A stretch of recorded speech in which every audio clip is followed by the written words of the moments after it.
I mean, let's talk about the one that we don't know of the qualification yet in 2026. 48 teams. I mean, a lot of people are talking about this. Gianni Infantino, I don't know how he sold it to the FIFA Council. They voted unanimously, but do you have any problems with this 48-team format?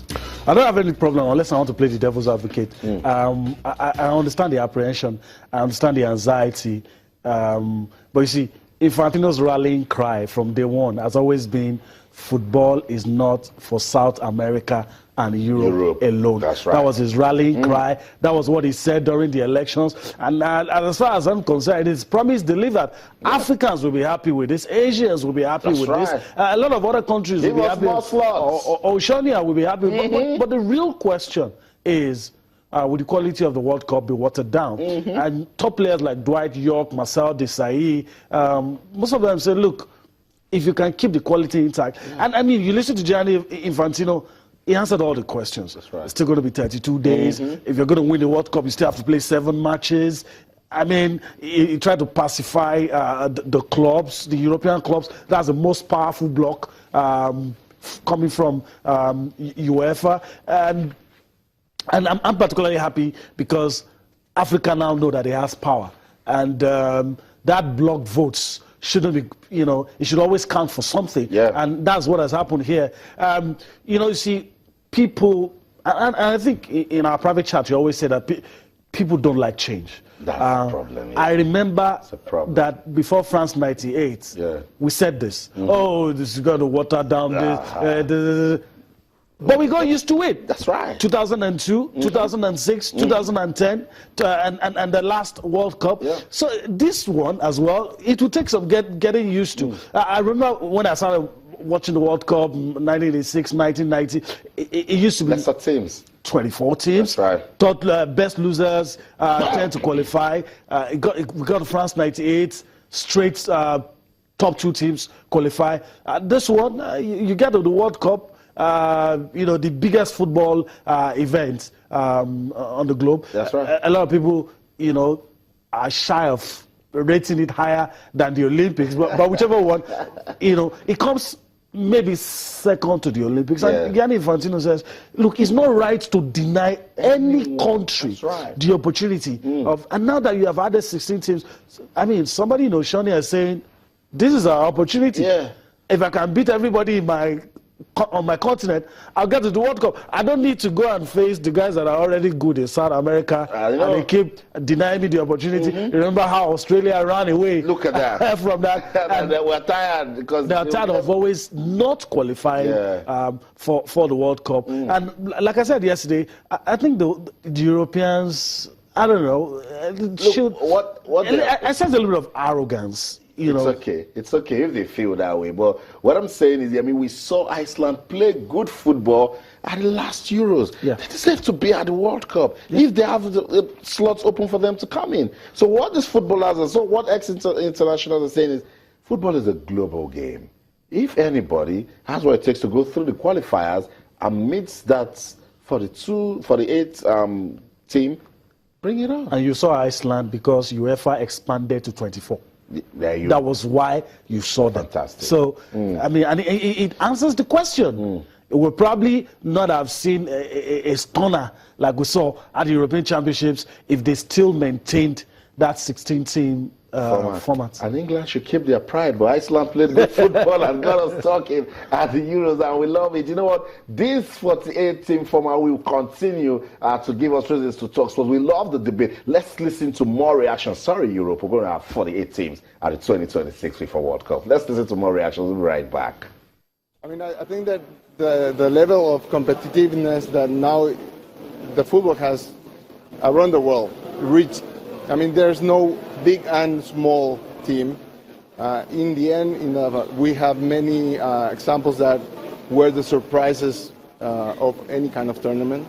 So I would say that today, with having more teams, my guess is that the quality of the game will even be rise to a better level. The whole world won. We're going to have a bigger competition, and that means more players on the pitch. The fact that it's been criticized because of scoring, well, I mean, I'm sure, I don't know how you can predict that 10 years 10 years away. So that's a pretty bold prediction.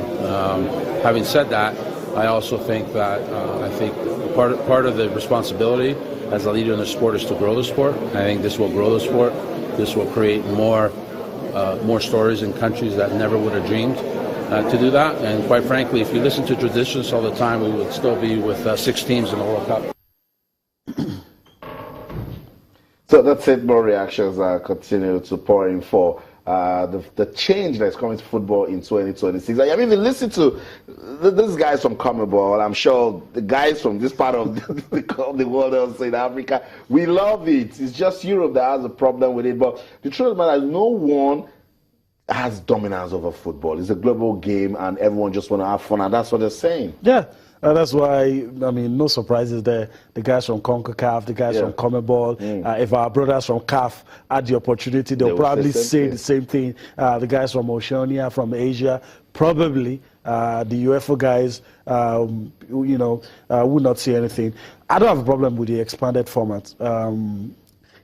Somebody jokingly said that Nigeria can now rest easy because it probably will be more easier to qualify for the World Cup now. Say, for instance, Africa is given 8 or 9 slots. And CAF will find an ingenious way of ensuring that Ivory Coast and Ghana do not play, Egypt do not play. You find a way to all your best teams going to the World Cup. And, it's... But, I mean, even when we do that, I keep saying that from the qualifying stage, you can tell that nothing will happen to the quality, because everyone just wants to be at the World Cup. You see, Montagliani was saying that it will give countries the opportunity that never had a chance to write their name at the World. See Ukraine, see Liberia. Yeah, I think it was heaping praise on Infantino.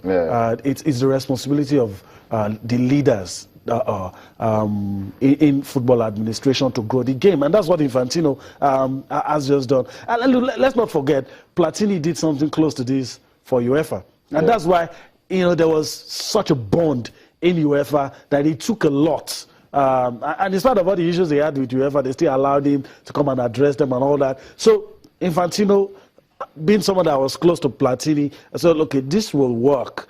Get the people behind you, annoy the power block a little, go back and appease them. But I can tell you that we're clapping with this.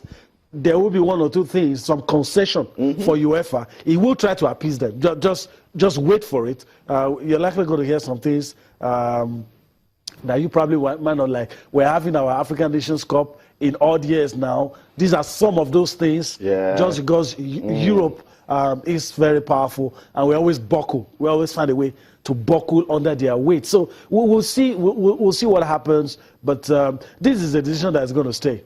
And anybody that doesn't like it, I mean, should just think of something else. But a lot of people are also saying expect hostility from the European Clubs Association. Expect some hostility. It might be maxed from UEFA as well. But why UEFA is doing this? I mean, UEFA itself is divided, because Suffering is also preaching the same thing at the UEFA level, that let's have democracy. Let them play football. The bigger nations are having too much power. England, Spain, Italy, maybe France, Germany. You have that top 4, top 5. You see what's happening with the UEFA Champions League, how one country from, say, maybe somewhere in East Europe will win the league and still not be able to get, that was before Platini did what he did anyway, not be able to get into the UEFA Champions League. Some changes. They made the Europa League glamorous, and everybody's happy. And that's what Infantino has done as well. So even Europe, forget whatever, they're not speaking with one voice. A lot of people didn't even like the 2014 format. I remember I was talking about Germany complaining about the 2014 format, insisting that 6 games was enough for them to have won the European Championship. But now, because it's extended, they played 6 and they weren't able to win because the winner had to play 7. I like it, because it's giving us reasons to talk. So we'll talk about it. It has come to stay for 8 teams. We will compete at the 2026 FIFA World Cup. It's all about change. Let's see what we'll get out of that. Let's just read some messages on Twitter as regards this for the 8 team from Chiodeze Ebe. Thank you for talking to us. It says Infantino answered all questions, but there's also the chance the huge number of teams of varying quality could turn the World Cup into a circus. We have seen Brazil beaten properly at home at the World Cup. So it doesn't matter if you have 50, the team that didn't prepare well or is having a bad day will still be beaten. No circus here. There's what we say in my language that what I will always find is level. Your quality will shine through. Your quality will shine. And all the lesser teams will be there because they deserve to be there. And your progression in the tournament will be because you deserve to progress. I'm also hearing, I don't know, I'm probably going to check my facts. I'm also hearing that there probably won't be no draws anymore. You play to win. That's right. And that's an incentive. So if you have quality, you're going to win your games. Right. So win and, everybody gets to play 2 matches. And after that, the party is over. That's what it is. So